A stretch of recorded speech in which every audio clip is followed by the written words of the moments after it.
Reverend Wendy continues her series based on the poetry and wisdom of Rumi, the 13th century poet and Sufi mystic. This week, Reverend Wendy looks at the idea of answering our call. She talks about specific ways to cultivate a sense of what our passion and purpose is for our lives, including ways to listen to the still small voice within all of us. So I have been thoroughly enjoying sharing with you my take on some of Rumi's writings and teachings. And this series has gotten really strong and positive response from so many of you. I did not realize that there were so many in our community that really, really enjoy Rumi. So if you're not familiar with Rumi, let me give you the briefest little sketch of who Rumi was. Rumi was a 13th century Persian poet. He was a Sufi mystic, and Sufism is the mystical arm of Islam. So Rumi was a Muslim. And I think right now it's really important that we expand our understanding of the richness of that teaching and not shy away from it and be afraid of it. But anyway, he was a great spiritual teacher. And as I've said almost every week, his words, though spoken and written in the 13th century, still strike such a resonant chord in so many of us. And I think that they do because he writes about ideas that are universal, spiritual ideas and principles that are true at their very core. So this morning, I want to talk to you about answering your call. Answering your call. We believe in unity and metaphysics, that we are here by divine appointment. We believe in unity and metaphysics, that we are born in original blessing, not in original sin. We believe that there is a calling, a purpose for each and every one of us.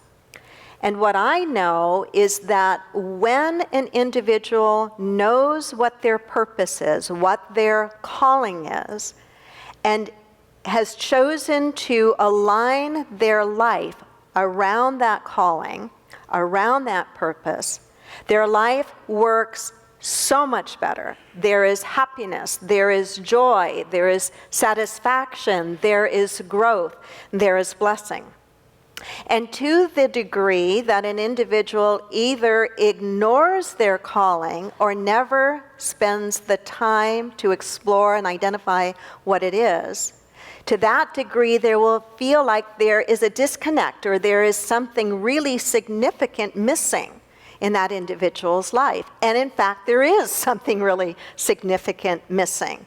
What's missing is the very reason that they are here, the very reason their soul has incarnated, and the very reason that they are here to make their unique contribution to the betterment of the human family.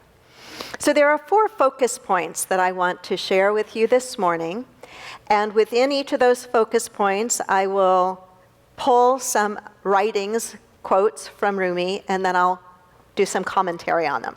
So here's the very first focus point. Very basic, but very, very important, and it is this. You are needed.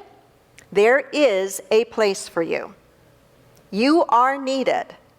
You're really needed right now in this world, and there is a place for you. There is such a need in this world today for people who are conscious, people who are desiring of awakening spiritually and staying awake. But even if the times weren't what the times are right now, you are still needed, and there is a place for you. I am needed, and there is a place for me. Let's affirm that together. I am needed, and there is a place for me. Turn to the person next to you and convince them, tell them that, and convince them that that's true for you. Turn to me. I am needed, and there is a place for me. You are needed, and there's a place for you. Did you believe him? Yes. Good. Good. Can you imagine? I say this to you so often, can you imagine? Because I know the power of imagination.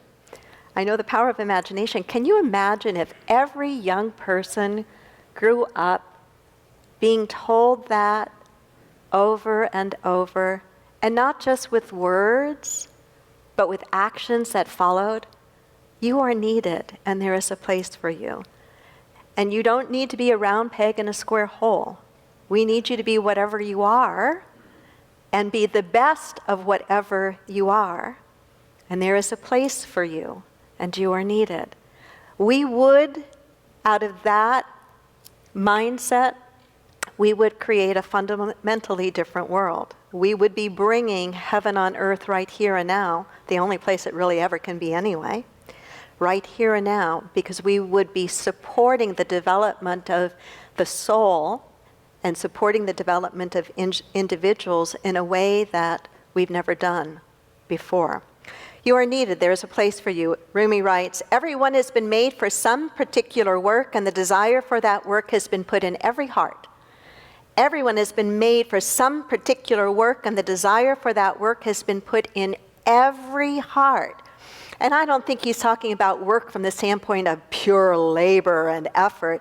He's talking about the kind of work that is a calling, and it is written on your heart. Somebody was talking to me after first service and saying, you know, we talk about Martin Luther King Jr. and his I have a dream speech. And he certainly had a dream, but you know what is just as true? Not only did he have a dream, but that dream had him. That dream had him. Yeah. There's a dream inside of you, and it may not be as grandiose or as big or as significant as Mahatma Gandhi's or Martin Luther King Jr. or Mother Teresa. It doesn't have to be that. But there is a dream in you. There is a calling in you that is written on your heart, is written on your soul. And if you do not pay attention to it, and if you do not do something with it, you will always feel out of sync with yourself. With yourself. Rumi said, let yourself be silently drawn by the stronger pull of what you really love. Let yourself be silently drawn by the stronger pull of what you really love. You know, in Buddhism, it is taught that there is an eightfold path. And one part of that eightfold path is right livelihood. And I don't think it's just right livelihood on the surface level of the outer work you do. It includes that, but it goes even deeper than that. To what is it that is unique about you? To what is it that is your genuine way of being in the world that not only blesses you, but blesses those around you? You see, when we talk about or think about this idea of purpose or calling, it is too tempting and far too easy to think it just means, I gotta find the right kind of job. It's not that. It's not fundamentally that. You see, the job is the form. What your purpose, what your calling is your essential being, your essential qualities. Those essential qualities can be expressed through many different forms, but what remains the same is being true to what those essential qualities are and letting them grow and expand in you. So let me give you some examples. You can think of all different kinds of jobs in the world, right? Right? The kinds of qualities or the essence that I'm talking about are things like this. The essence of being a natural healer. The essence of being a natural teacher. The essence of being a natural supporter. The essence of being a natural leader. And I'll just end with that short list for a moment. Any one of those essences can be expressed through some of the very same forms called jobs, if you will. What makes our life work, what makes our heart and soul sing, is when we know what is our essential gift, our essential calling, the thing that we just not so much do, but are wherever we are, no matter what we're doing.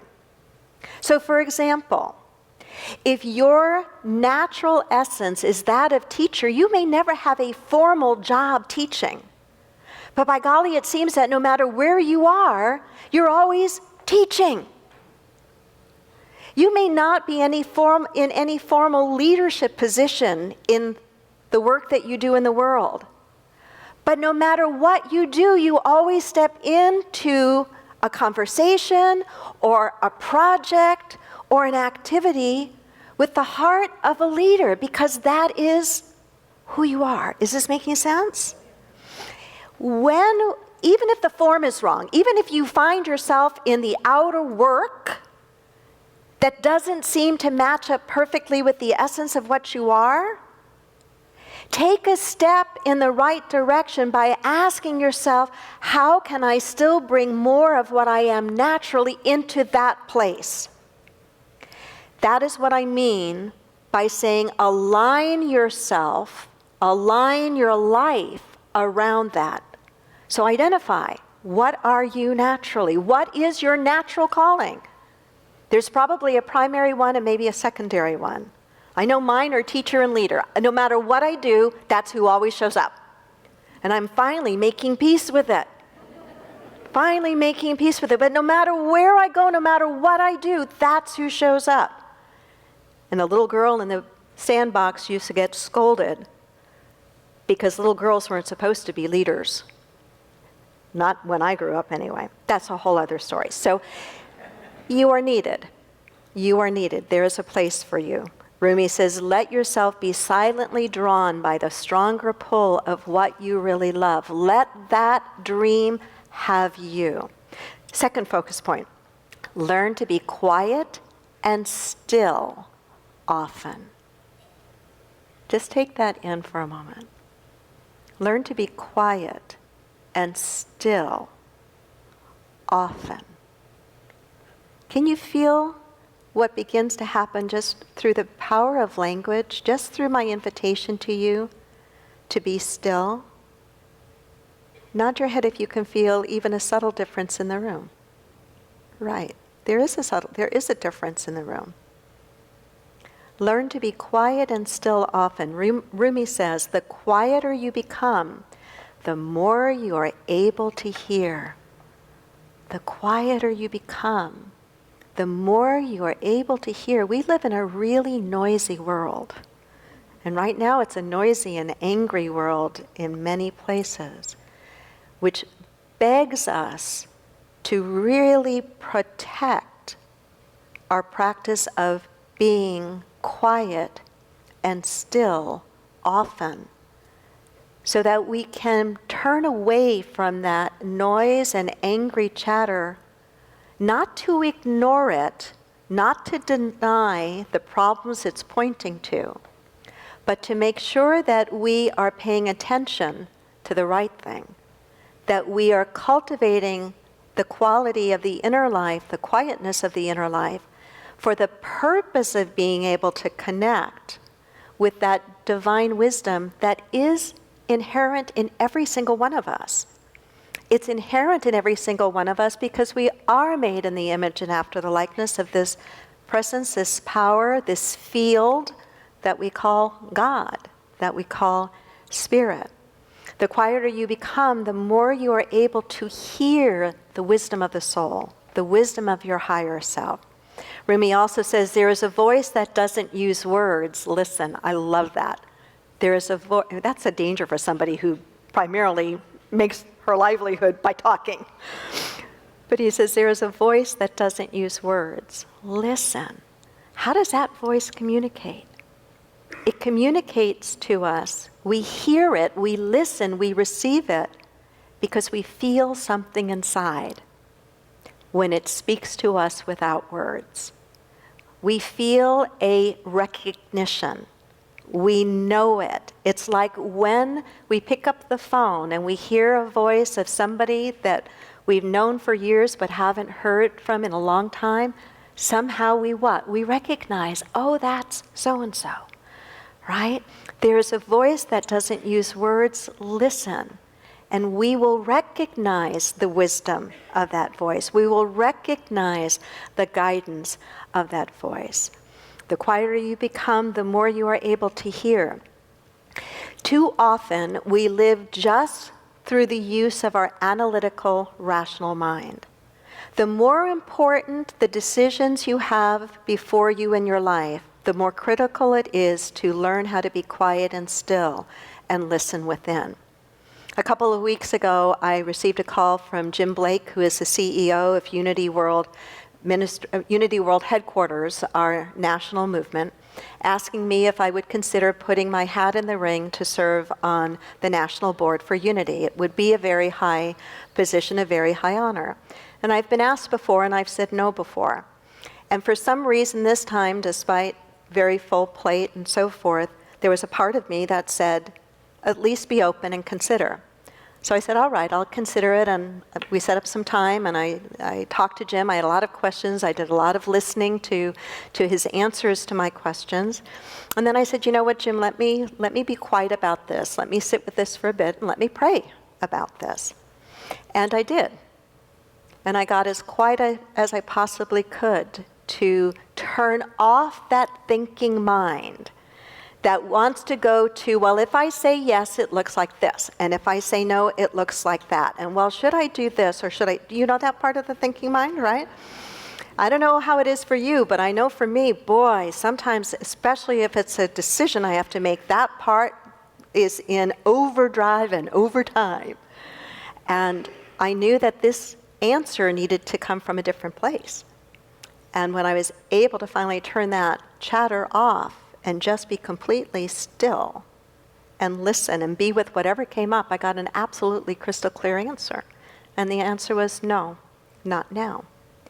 And one of the ways I know that that was absolutely the right and highest and best answer for me was the peace that I felt afterwards, not relief, but peace that I felt afterwards. And the kind of peace that was the result of, if I had made the decision by my own best thinking, what would have happened is I still would have been second guessing it. No matter whether I had said yes or no, I would have still been second guessing it. Does that make sense? This to me is the place in our lives of practicing these kinds of tools of transformation, the tool of really learning to become still and quiet and listen, and to do it as long as it takes until we get the answer. Because sometimes the answer comes quickly, and sometimes it takes a little while.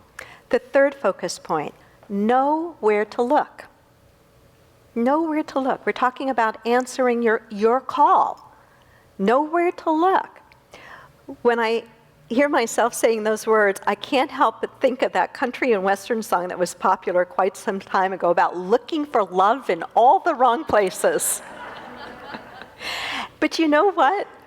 We look for a lot of the important things in life in all the wrong places. There's an expression in metaphysics that says, go within or go without. There's a lot of wisdom in that. Go within or go without. I would at least say, go within first. Go within first. Go within first. Rumi says, and you, when will you begin that long journey into yourself? Well, if you're cultivating becoming quiet and still, that's the entree point into the long journey into yourself. He also says, maybe you are searching among the branches for what only appears in the roots. That's powerful. Maybe you are searching among the branches for what only appears in the roots. Think about that visually for a moment. We see the branches of a tree, right?